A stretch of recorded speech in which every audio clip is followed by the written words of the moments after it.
We will continue to support and encourage more private sector investment, especially in post-harvest handling. Ni mĩario ya mũtongoria wa bũrũri Uhuru Kenyatta akihũrĩra ndebe kambĩini ya gwĩthema na kũrwo nĩ irio iria ciagethwo mĩgũnda-inĩ, amu ũyũ nĩ ũndũ ũmwe gwetetwo ta kĩhumo kĩa wagi wa irio cia kũigana kũrĩ Akenya. Kũringana na ũthuthuria wa honge itiganĩte rungu rwa ministry ya ũrĩmi, mwaka mũhĩtũku tu bũrũri wagethire ngunia mirioni 47 cia mbembe, kũrĩa ngunia mirioni 5 ciathũkire nĩ mĩigĩre mĩũru, ũyũ warĩ hakuhĩ mũigana wa mbembe ciothe iria ciagethetwo kĩmera kĩa mbura ya kuma mweri wa 10 nginyagia mweri wa Dithemba. Kuona rĩrĩa mbembe ciathũkanga itihũthĩkaga na njĩra o yothe, bũrũri ũcũngagĩrĩrio kũgũra mbembe kuma mabũrũri marĩa tũrigainie na mabũrũri ma mairĩria. Kwa mũhiano makĩria ya ngunia mirioni 8 ikĩgũrwo mwaka mũhĩtũku gatagatĩ ka mweri wa 10 na mweri wa Dithemba, nĩguo kũhũthĩka mĩciĩ-inĩ na ithĩi-inĩ iria nĩ cia mũigana wa makĩria ya ciringi birioni 8.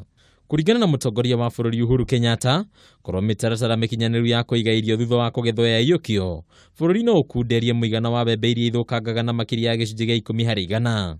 My administration will continue to endeavor to provide affordable energy and avail incentives for post-harvest technologies to reduce crop post-harvest losses from 20% currently to 10% by 2022.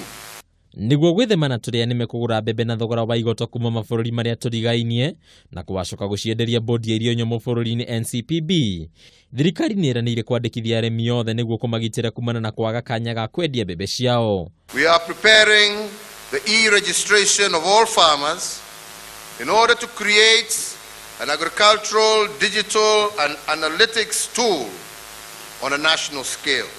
Kwa ihinda rĩrĩ bũrũri ndũkoretwo ũkĩhota kũgetha mbembe ta ũrĩa kwagĩrĩire, arĩmi makĩrio kũgacĩrithia ũrĩmi wao makĩria kũgerera njĩra cia kĩrĩu cia ũrĩmi.